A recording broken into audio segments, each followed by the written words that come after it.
Good afternoon, brothers and sisters. Trust that you and your family are keeping fine during this time of MCO.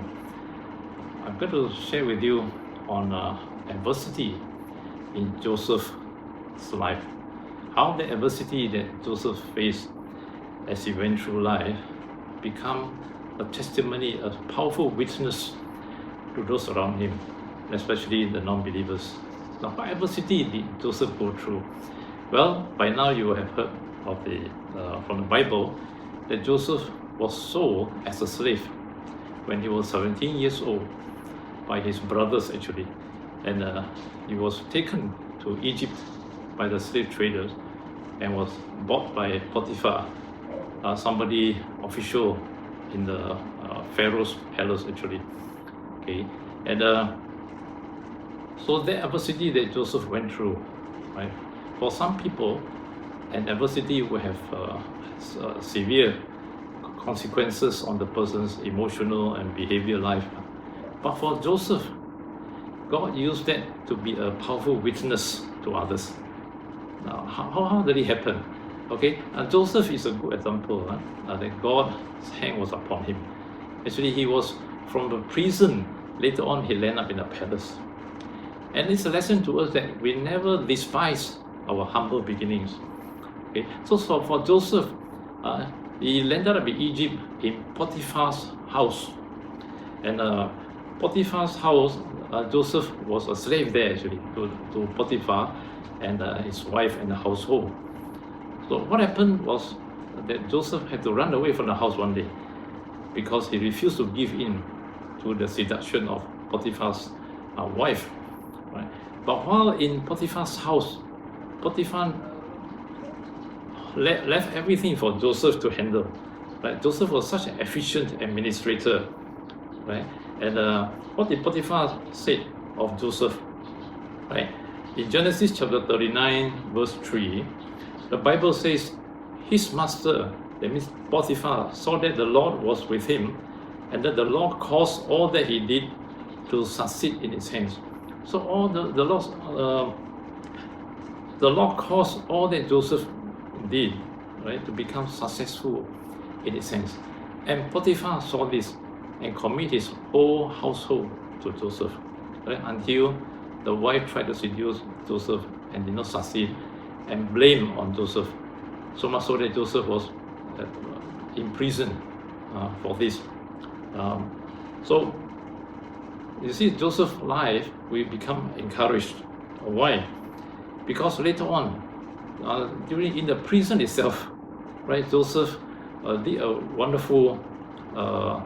He helped the prisoners. Who are the prisoners? Two of them, right? One is the baker, right, in the Pharaoh's palace. The other one is a cupbearer, Pharaoh's cupbearer, and both of them had dreams. And Joseph was the one who interpreted the dreams for them. He said, for the cupbearer, he will be restored back to the position that he had with Pharaoh. Okay, for the baker, he said the baker's head will be chopped off. And it became true. And Joseph told the cupbearer, remember me, so that I can be taken out from the prison and set free. But for 2 years, after the cupbearer was restored to the Pharaoh, he forgot about Joseph. See? So Joseph was in the adversity there. Right? But was Joseph angry? Was Joseph's life destroyed? No. Out of the adversity, right, he became a powerful witness.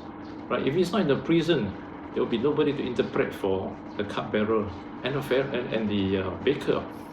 Later on, is that Pharaoh himself dreamed, right, of fat cows and thin cows eating the fat cows, and the sheaves of grain, the thin grains eat the fat grains, and Joseph interprets that there will be 7 years of bountiful harvest and 7 years of famine.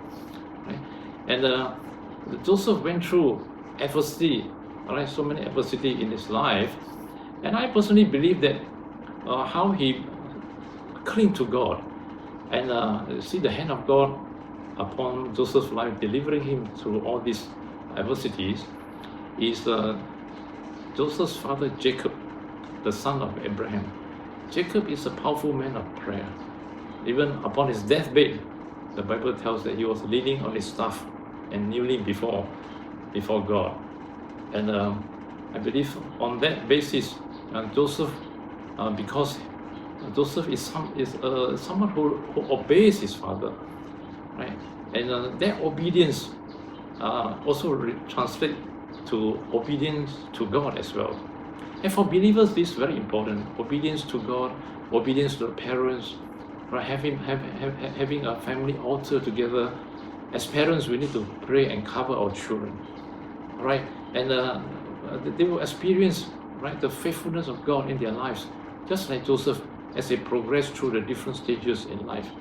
And for ourselves too, that our lives will be a tremendous impact and witness as to how we go through adversities and come out of it, that we are able to empathize with those who go through adversities and situations in their life. Now, what did Pharaoh see in Joseph, right? And in the Genesis chapter 41, verses 38 to 39, and Pharaoh said to his servants, "Can we find a man like this in whom is the Spirit of God?" Then Pharaoh said to Joseph, "Since God has shown you all this about the famine, the years of abundance and the years of famine, what to do during the time of famine, Pharaoh appointed Joseph to be his number 2 man, right? Having vast powers.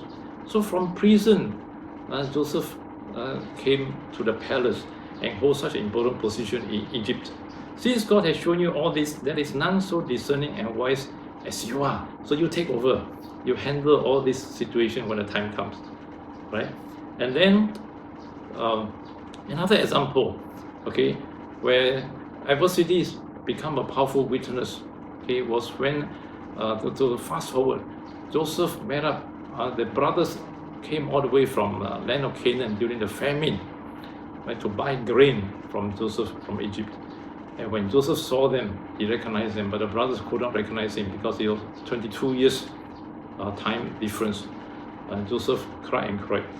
Okay, now, and then on one occasion, the brothers need to go back and bring the grain back. And Joseph's stewards was told to put money into the bag and seal it. And then halfway through, asked them to open the bag and found money inside, and accused the brothers of stealing money, right? But then Joseph's steward later, right? But in Genesis 43:23, the steward, Egyptian steward, replied, "Peace to you, do not be afraid. Your God and the God of your father has put treasure in your sacks. For you, I received your money." Then he brought Simeon out to them, right? So this Egyptian steward and Joseph's steward, he told the brothers, "Peace be to you, do not be afraid. Your God and the God of your father has put treasure in your sacks for you." Just imagine a non-believer giving praise to God. Your God, mentioning and proclaiming the name of God. Your God and the God of your father has put the treasure in your sacks. Brothers and sisters, as believers today, may our lives be a powerful testimony, a powerful witness to our neighbors, to those around us when we do evangelism and share the goodness of God. May the people, as we share of the adversities that we go through, or people share their adversities in their life, may we empathize with them and share the mighty name of God with them. And God bless you as we look at the faithfulness of God in helping us overcome our adversities in life to turn it into a powerful witness to the glory of His name. God bless you. Amen.